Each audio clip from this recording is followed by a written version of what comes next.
I'm supposed to do like a group look with my drag family, and I'm also doing this video, so I figured I would just do all at once? Yeah. You're all doing Pokemon? Yeah. Are you excited for them? I don't know, I never played Pokemon. I have no idea what. Are you like looking up stuff? No, I'm just gonna do blue. Because blue is water, you know? Mm-hmm. It sounds like a good plan. Hi, and welcome back to Hi, and welcome to episode 16 of Murder's a Drag. Welcome back if you've already been here. Welcome if it's your first time here. I tell stories of true crime. I get these names out here. I do my makeup, and that's how it works here. How does it work over there, up in your neck of the woods? This week has been McFrickin' wild. I passed a math class for the first time in 4 years, which is ridiculous because I should have already taken this math credit like 4 years ago. But I finally passed that class. I have been very, very excited about that. And, you know, I'm just booping and grooving. Before I get any further into this episode, I'm gonna say my sources, and I'm gonna get used to saying my sources every week for every video.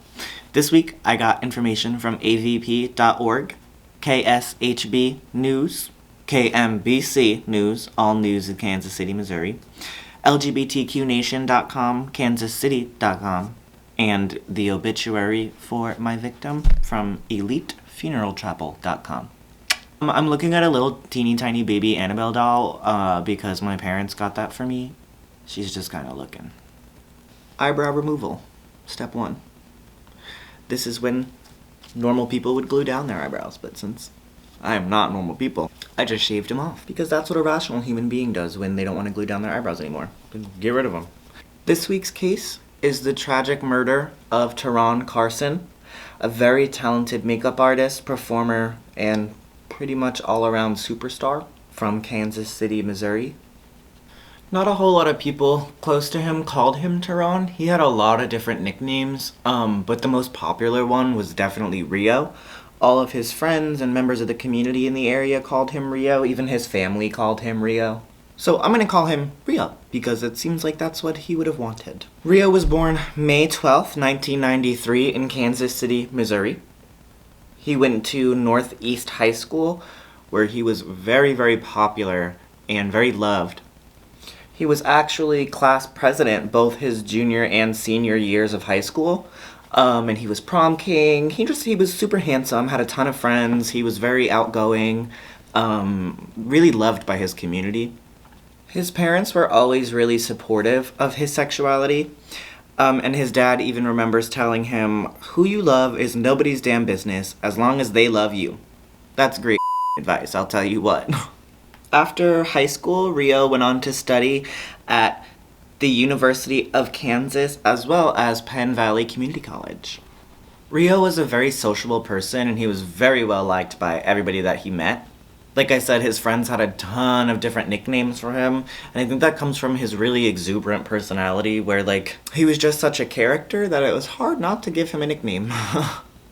Like I said, he was a very talented makeup artist, and he worked at Sephora, slaying mugs all day long. He was very well liked by his coworkers there, and he never left the house with his eyebrows looking anything less than perfect. He also had a second job working at Chipotle in the city. So all in all, Rio really had his ducks in a row. He was set up for a successful life. And he had actually applied for a job to be a nutrition specialist at Kansas University, or the University of Kansas. I think those might just be the same thing. He had actually gotten that job and just never got the chance to get the news that the job was his. There's a pretty large LGBTQ community out in Kansas City, Missouri. Like any bigger city in the US, there's always going to be a more concentrated population of LGBTQ people in the bigger cities that have the bars and the gay areas and safe places for us to go. And Rio was very active in his local community. He actually also did drag under the name Vanity Star and performed often at Missy B's, one of the long-standing gay bars in Kansas City. A close friend of his, Brittany Bronson, said she remembers when she had just came out of the closet, she befriended Rio, and his personality and willingness to be himself no matter what really inspired her to come out of the closet full force, come out of her shell full force, and join that community and find her place there. She also talked briefly about how it's common in LGBT communities around the world to have a strange sense of family, maybe not strange sense of family, but a strong sense of family within their community, because so often queer youth are kicked out and disowned and you name it once they come out of the closet. So regardless of your situation at home, most of the time, LGBT people and members of communities will be more than welcoming and accept you in not only as a member of the community, but as a part of a family. And it really is a family.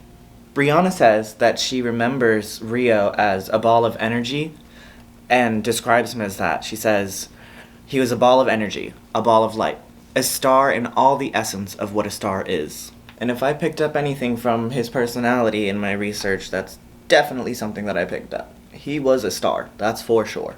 So all in all, he was just a really great member of his community, a really active member of his community. He inspired all of his friends to be 100% genuine with themselves and not be scared to present who they are to the world as they are. Being as active as he was in the scene and amongst the gay nightlife in Kansas City, it was very common for Rio to go out on the weekends and enjoy the nightlife and go dancing at the clubs in the area. So when he went out on Saturday, March 4th in the evening, it was unlike most other Saturday evenings for him. Rio went out to the club Aura in Kansas City, and he was dancing and partying with friends. Everybody was having a great time. It was a typical Saturday for them. I mean, I know I love my Saturdays on a normal, non-pandemic world when everything's open. You know, they were just kind of kikiing, having a good time. Around 3 a.m., Rio left the bar and hugged his friend Brianna bye, and then walked to a nearby bench to wait for a ride. The bench was on the corner of 39th and Main Street, and shortly after sitting down, a car drove by, and witnesses saw multiple men get out of the vehicle, stop the car, and get out of the vehicle, and then they fired multiple shots directly at Rio and nobody else, and then drove away. Brittany remembers just finishing buckling her seatbelt when she heard shots ring out, and then she said it was kind of a blur of her running out of the car and towards the sound of the shots while she was thinking what friends were at the club with her just then, who she saw leave, who got home safe, who left earlier, all before she got close enough to realize that it was actually her friend, Rio. He got to the hospital but was pronounced dead on arrival, and as soon as that news spread, all of his friends and the community in general suspected that he was targeted. A lot of people shared that belief that Rio was targeted because he lived his life as a visibly queer person. You know, he was in drag often, he wore makeup daily, he was a makeup artist at Sephora after all, and y'all know they gotta do their makeup to the tens when they go to work. They gotta look like supermodels every day. So he was a very visibly queer person, and it would have been easy for him to be targeted if anybody was gonna be targeted. Police came out really quickly with the theory that it was not a hate crime, but just a random shooting. And this theory was based off of nothing other than just they didn't want it to be a hate crime, I guess. I'll get into that later. They claimed that Rio was just in, quote, the wrong place at the wrong time, and said that anybody who was sitting on that bench in that moment would have been the victim of that murder. Mind you, this bench in question is right across the street from a gay club, in a gay area of town. So, I mean, anybody who was sitting in that bench would have been murdered. Anybody who was sitting in that bench would have also probably been a queer person. So, either way, I don't understand how they so quickly ruled it out as a hate crime, but it had zero idea of what actually happened. So how can you rule something out before you know anything? You haven't ruled anything in yet. Detectives actually identified the car that was involved in the shooting, but claim they don't know who was in the vehicle at the time or who that could have been in the vehicle at the time was actually shooting the gun. And they claimed early on that Rio was just the victim of a stray bullet from a multiple car shooting battle in the street, because I guess that happens often. And that had to be ruled out because there were multiple witnesses there who only saw one car and heard one gun shooting. Another one of Rio's close friends, D. Rashawn Gilmore, has been working really closely, attempting to work really closely with the Kansas City Police Department's LGBT liaison, Kim Shaw Ellis. And he's been kind of working as the middle person between Kim Shaw Ellis and Rio's family in getting this case progressed along and getting answers in any progress at all. But she just keeps claiming that they don't have enough information, that they would need more tips, yet they know the car involved and are just hoping that whoever they already know did this commits another crime that they can just rope into Rio's murder and get that solved. I'm not understanding how that process is working there for the Kansas City Police. And as of May 4th of this year, the latest correspondence that Rashawn has received from anybody has been over a year old.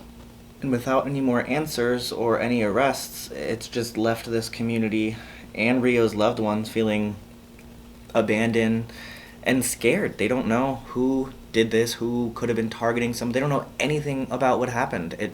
Their friend was just murdered, and it seems like everybody has just forgotten about it. And while I was researching, I came across some really interesting articles about how this murder was just a ploy from the left to make it a hate crime and further our gay agenda. You know how we have that gay agenda? So an explanation of the importance of something being labeled a hate crime is that when something is considered a hate crime, the FBI would come in and investigate. And for whatever reason, Kansas City didn't want that happening. Maybe it's an ego problem. Maybe they didn't want to feel like they were getting their toes stepped on. I don't know, but it doesn't seem like they're doing any active work to try and get justice for Rio. And it's not due to the lack of his family and loved ones trying to get him justice, because they have been right there begging and pleading for the police to do something and to further the investigation. But they just keep saying that they're at dead ends and brick walls, but they seem to be at this brick wall that they just won't go around. One thing that Rio's friend Rashawn said that really resonated with me was that he's not received justice. And I feel like he's crying out, sort of from the deep, if you will, for justice. And we can celebrate his memory, we do. But it's hard to fully appreciate that while feeling like he was done so wrong and yet has received no form of justice. So that was a little bit about the life of Ta'Ron Carson and what we know about how it was taken from him. This case is, as tragic as it is, kind of a good example of why it's so important to remember these victims and say their names and keep them in popular media and on social media, because these cases go cold so fast, and they can and will do that. And like his friend Rashawn said, people are definitely keeping his memory alive in his community, but it's hard to do that when you don't have any closure. If anybody thinks they might know anything more about what might have happened that night, May 5th, 2018 at 3 a.m., you can call the tip hotline presented on the screen somewhere. That was this week's case. It's time to finish up with some lips. And if you happen to see this look also used for a Pokemon photo shoot as a water trainer, don't say anything. You didn't see this video. This is between us. Okay, time to finish, and then I'll come back and I'll be pretty. Okay? Okay, 1 second. Bye.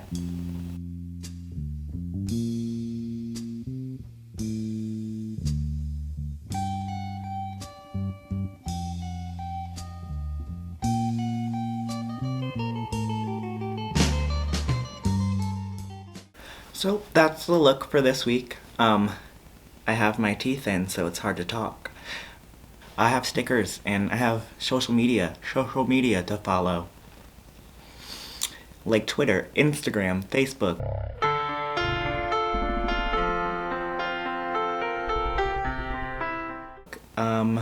Mostly Instagram and Facebook. Not a whole lot of Twitter action. I'm not a Twitter girl. Pose, pose, pose, pose. See you guys next week. Mwah.